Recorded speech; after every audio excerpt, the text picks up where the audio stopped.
if your animals, if your pork is produced in X amount of way, you cannot sell it in California as the meat. That basically is impacting production in every other 49 states. It's not saying it's production if you produce it in California, you have to produce this way. It's saying every other else, if you want to sell it in California, it has to be produced under these standards. Well, California is the state that takes the most amount of pork. So there's going to be, the market is kind of going to be volatile from a pork side because we're not really sure how it's going to be adjusting for it, whether we're really set up to be able to account for it. Can they get enough product there? Are they going to want that product because of the prices? Long term. So, that continuation of that means, and I say long term, 5 years, okay? That's going to mean that basically pork prices will go higher because we have to account for those additional costs in the marketing system, all right? However, from a short-term perspective, we don't know what it means. California prices will be higher. Will pork outside of California be higher or lower this year? It depends.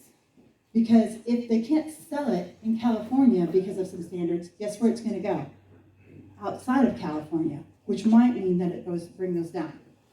Again, what that means is if you have extra pork in the retail, you just see grocery stores start featuring that more.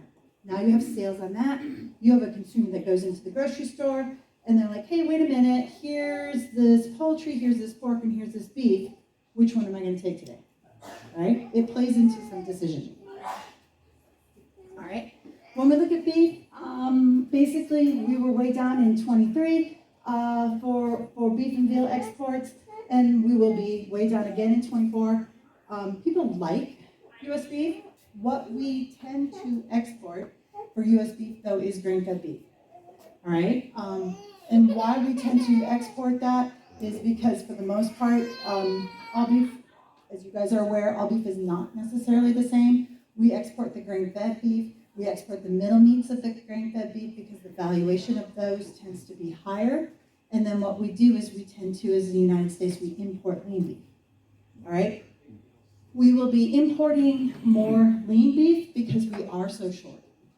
All right? So what that means is that, yeah, we're there, but we're short on the lean beef in order to be able to make our percentages of cut or grains, things like our percentages for hamburgers, all of that type of things. We import that. That basically is, that's pretty normal, all right? We actually tend to, on the most part, import more beef in pounds than what we do export, all right? But the valuation of what we import tends to be lower than what we export.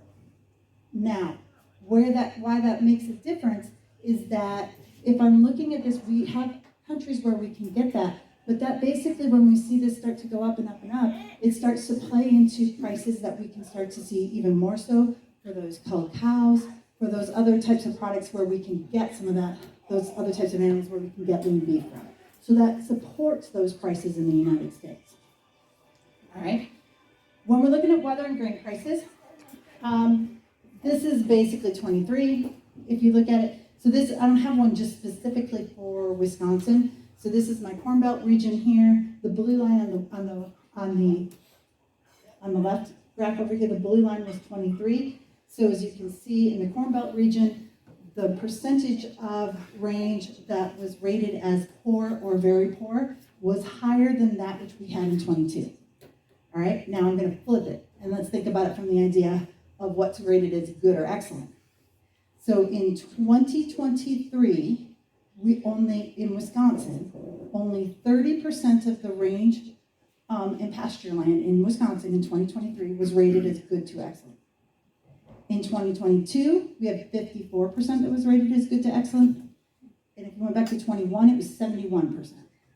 So for the last 3 years, our pasture lands have been being rated less and less and less from a good to excellent. What does that mean? Well, when we look at hay stocks, things like that, we actually have less hay stocks, right? So think about it from the point of view as normal as basically we're seeing some of that drought issues. What is that going to mean for this year? Are you going to have good pasture? You know, if you've got year over year of droughts, how does that play into it, especially if you're coming off of a year when we've had very limited snowfall? all right? So if we look at the US percentage, the blue, on the perspective of the US, we're actually better than we were in 2022. So Wisconsin's going the opposite direction as the US as an average, all right? Hay stocks, as I said, these are national levels. So we actually had national stocks were up about 6.9%, whereas Wisconsin was down, and I did put it here. Wisconsin was down, basically, this is my percentage change from one year to the next, we were down 30%. From 1 year, from December 23 relative to December 22. Okay? When we look at corn and soybean prices, where are we at? We have a lot of corn. The United States is a little bit short on soybeans, but from a world perspective, we have a lot of soybeans. All right? So you couple that in with what now the market is going to be looking at as far as for expectations is what we're planting. We're probably still going to be planting a lot of corn, probably still going to be planting a lot of soybeans, more soybeans than we are corn. But overall, basically, you're going to see those average prices for the next marketing year. So that means for the harvest of 2024 through August of 25, all right? You're going to see that down. And that's what this price is basically indicative of. So, like if I'm looking at next year's cash price for corn, so next marketing year, it could very well be below $4, all right, on average. So why do I care? I'm talking about corn more so, but why do I care about that? Is when I think about it a lot of times from cattle perspective, or a lot, it's an input, right? And this is kind of what I'm thinking about it from the idea of cattle. If I'm feeding out cattle, right? So if I'm putting them in a feed yard, my two biggest expenses are corn and the price of those feeder cattle. Well, if you have low corn, guess what that does to the price of feeder cattle? It gives them support, right? Because I can pay more for those feeder animals because it doesn't cost me as much now to feed them, right? So the two are there pretty inverse. So we're going to have lower corn prices. That's going to give in continuation and support of those feeder cattle prices, all right? When we look at production and output, basically, so this is kind of it from a point of view for turkey production. Where are we? We'll see turkey production up in 23. If I'm looking at it, then basically where we're going is we're going to see it drop. Your turkey prices on average in the United States, they'll drop from about 140 cents per pound in 23 to about 110 cents per pound in 24. If I'm looking at broilers, you're going to see them. They're going to basically stay the same. You're going to go from about 126 cents per pound in broilers to about 127 cents in 24. If I'm looking at pork, basically, we're going to be down because we're having higher inputs, again, higher production of that. So we'll see those drop about $3 per hundredweight in 24 relative to what they were in 23. All right, and then if we look at beef, basically, we're going to see those prices basically go up. So when I'm looking at beef, and I can talk about some of this a little bit more if you guys have questions, but I want to kind of walk through some of this and talk about prices in this a little bit. When I'm looking at steer slaughter, right, so in the United States from a beef perspective, steer slaughter is going to be down about, it was down in 23, about 2.7%. Whereas heifer slaughter down about 4.5%, and cow slaughter is down about 13.9%. All right, that's this year, which makes you think, okay, wait, we're not slaughtering as many heifers and many cows. Are we building? We're not. No. Because if you look at it, it's this year. So this is my beef cow slaughter right here. We're still above the average, and it is lower, but it's not so much lower, especially when you look at heifer slaughter. This one gives it a little bit more. We were way down at the beginning of the year. Some of that had to do with weather. Some of it just had to do with the makeups in the markets and when we were able to place them in the fall. But we're going to end up being higher this year still. We also had a lot more animals. So we're still seeing a lot of those animals those females being slaughtered for beef production, which means we haven't started holding back any of the animals. And I'll go into even more explanation as to why we know we're not doing that. Beef production, though, as I said, If I'm looking at 23, my spotter was down about 4%, dressed weights were down. So altogether, the beef production in 23 was down about 4.4%. And we're going to be down again in basically in 24. And realistically, we're going to be down in 25. We are shrinking the herd because of a lot of this is the cost of production, just the animals. We also have a cycle, right? So beef tends to have a cycle that averages from 9 to 12 years. And we're on the culling side of that cycle. We will get small. When I'm looking at heifers on feed as a percentage of total on cattle on feed, as I said right now, we are at 39.6% of the animals that are on feed in the United States were heifers.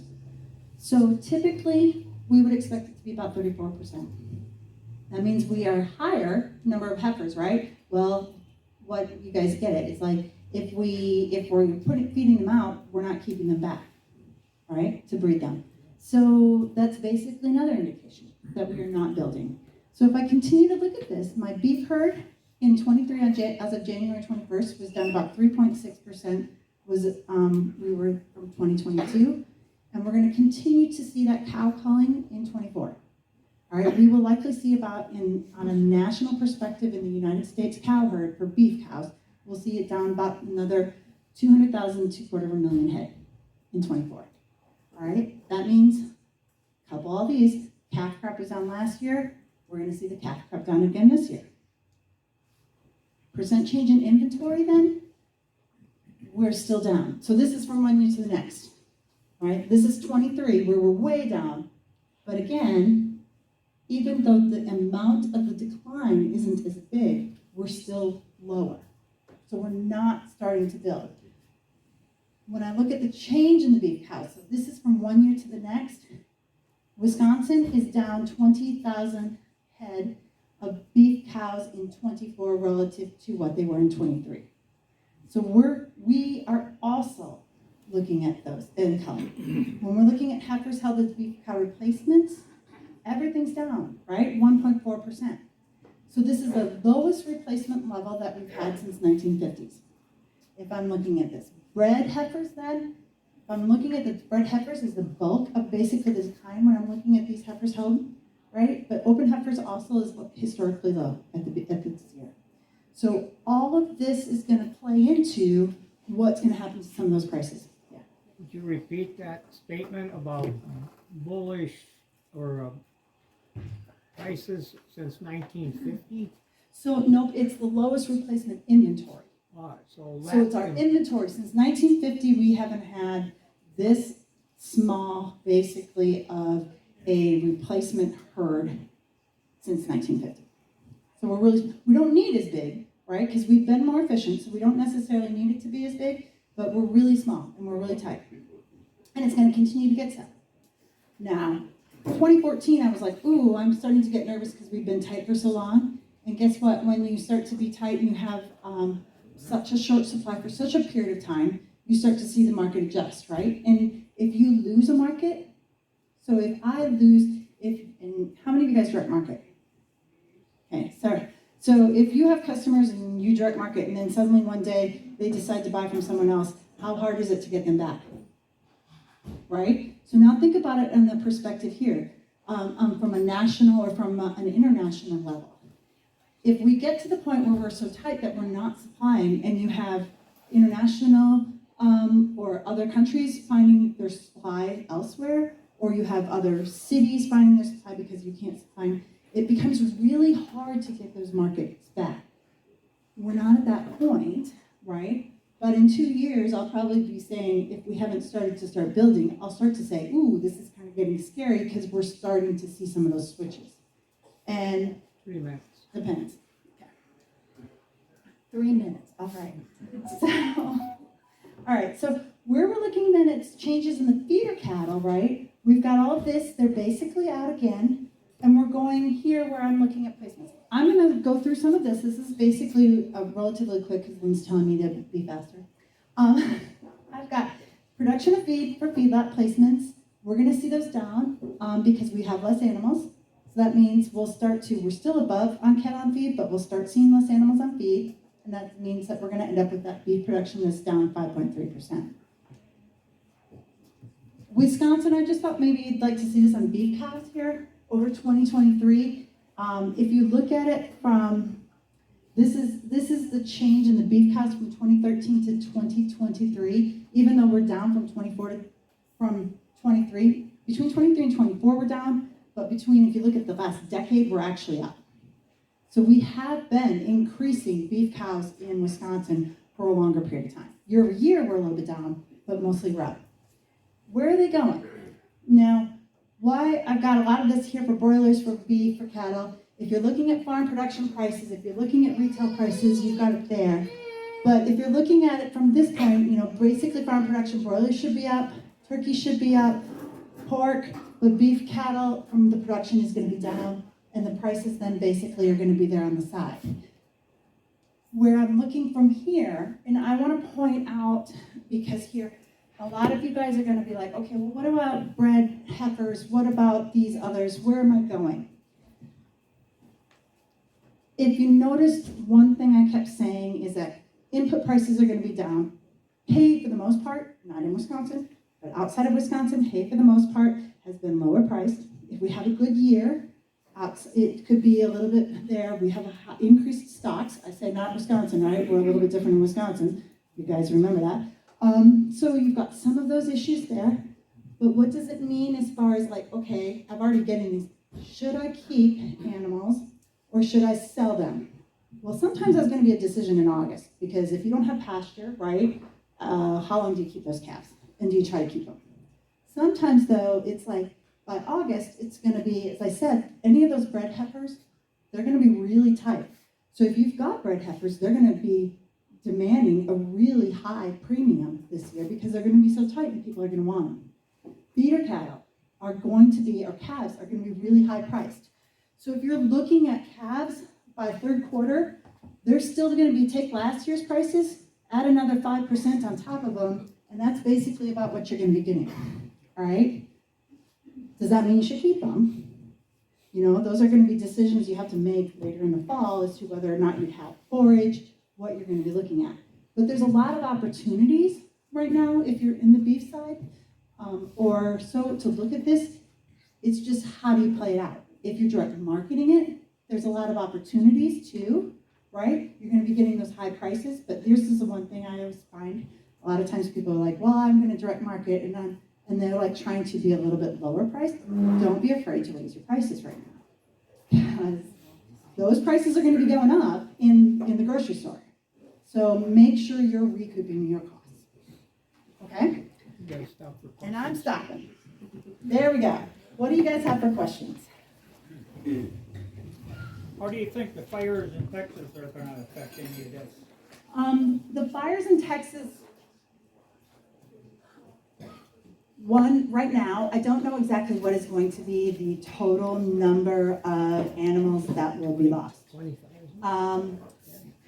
And so I can't definitively say, I was looking at some of the stuff yesterday, reading it, and although, yesterday most of the articles that I were reading were individual producers. And although that's incredibly devastating if you're an individual producer to lose 400 cow-calf pairs, from a national perspective, I don't care. I mean, the market isn't going to be impacted by it. It might be impacted by it shortly because of the proximity of it. I mean, because of the how quickly it is, and people are noticing it because it's just there. But it'll be recovered from it very much pretty quickly. Might affect futures. Right. Well, but it'll be a short period of time. Sure. And that's where I'm not sure. If you went back 5-6 years ago, do you guys remember in western South Dakota when they froze and all those animals were frozen? Right? And we heard about it.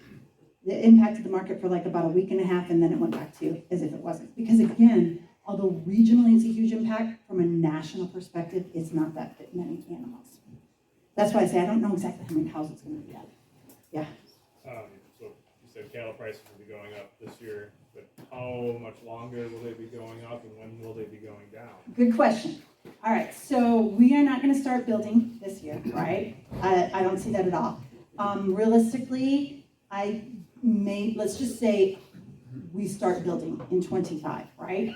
But if you start building, what happens?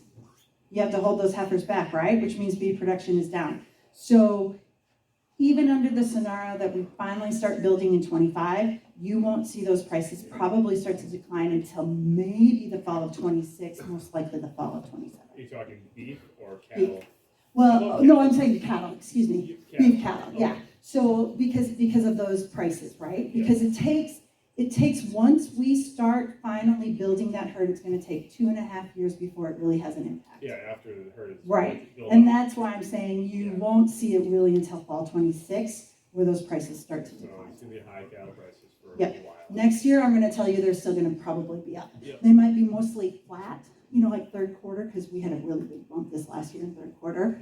But they might be a little bit, like, not the same, but they'll probably still be up next year. So, that sounds great, right? When we think about it, guys, if you also look at the market, when you have a short supply, when you have a really strong supply, when you have lots, right? The part of the industry that is closest to the final consumer yields the most market power. So when we have a lot of beef, when we're producing a lot of animals, things like that, the processor holds the most market power, all right? When you have a really short supply, the part of the industry that is furthest away from the final consumer holds the most market power. That will be the cow-calf producer. And if you went back to 2014, and I showed you the revenues that basically you would see that indication. We're not at 2014 yet, so next year will be that type of level, or possibly 26. Yeah. Okay. Brenda? Yeah. I guess and you touched on it a little bit.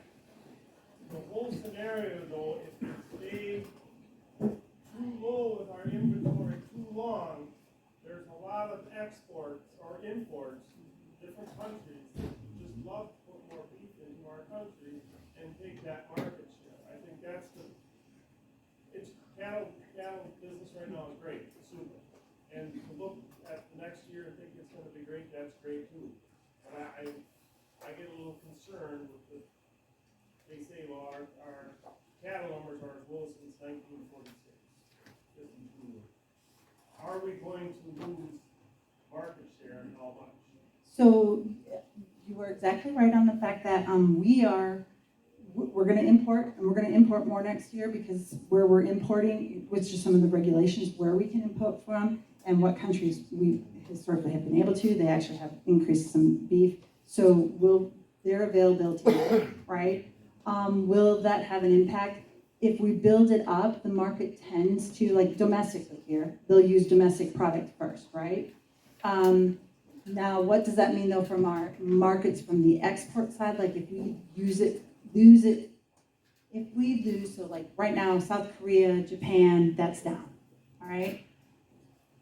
Will they start taking more product from Brazil or from Australia? Yes, they will, in order to be able to accommodate it. If we have it though, the product that we have, that we export in the United States, relative to what Australia exports is not the same. And so if we have that availability, it doesn't mean it's going to come back overnight, but most often it does come back relatively short period of time, simply because it's a different product. And those particular countries tend to like that really grain-fed beef. The country that is our third largest export market that concerns me the most is China. And if we lose China, if we start losing that, will we gain it back as quickly? That one I'm not 100% sure. Are you tracking what the It's Not Meat market is doing to demand? Because there's a certain grocery store I go to, and there's just cases filled with different kinds of It's Not Meat products. Yeah, it does have an impact. I can't tell you quantitatively, like what is the impact of it. I think you see it have impacts. So this is just anecdotally from when I've looked at it, and just, like I said, I haven't run numbers to it. Is like when you have certain, so go back, what was it, 2 years ago, 3 years ago maybe at this point, when Burger King suddenly put on their, what did they call it? The Impossible Burger, right? When you start to see some of these, and when you're starting to build it, Is that going to be there? It is. I think the bigger thing, is that a concern from a long term? Yes, it is. I think the big thing that you're gonna see and that the cattle industry, dairy industry, is really gonna have to start addressing even more is the impact that they have, whether on basically carbon sequestration in the world, right? What's the impact of it? You know, I mean, I already get lots of questions on that, and I think that's where a lot of, sometimes it's the health side of the part with it's not meat, but sometimes it's like, oh, look, we're less impactful. That's I don't think that necessarily is a true statement, but that's personal opinion, and I don't have anything really, I'm not a scientist, so I cannot tell you whether or not that is true or not. So don't go say that she said that, because I'm just basing it off of reading, like, you know, stuff, just like everything else. The jury is still out on that. Yeah, but the jury's still out on it. But I do think that is something as an industry, and as agriculture, as livestock industry, we really need to start focusing on how we're addressing and what message we're putting out there for that. One more? Yeah. I was just curious what your thoughts were on the land market. Oh, you mean like land prices? I don't follow that. So I don't want to go through and say, I know that you've got some stuff, but I don't follow enough to give an opinion on it. All right. Okay. I will stick around a little bit. As Lynn said, I do have to leave. I actually have a flight this evening. So, but I'll stick around for a little bit. If you guys have some questions, we can talk out there. Okay?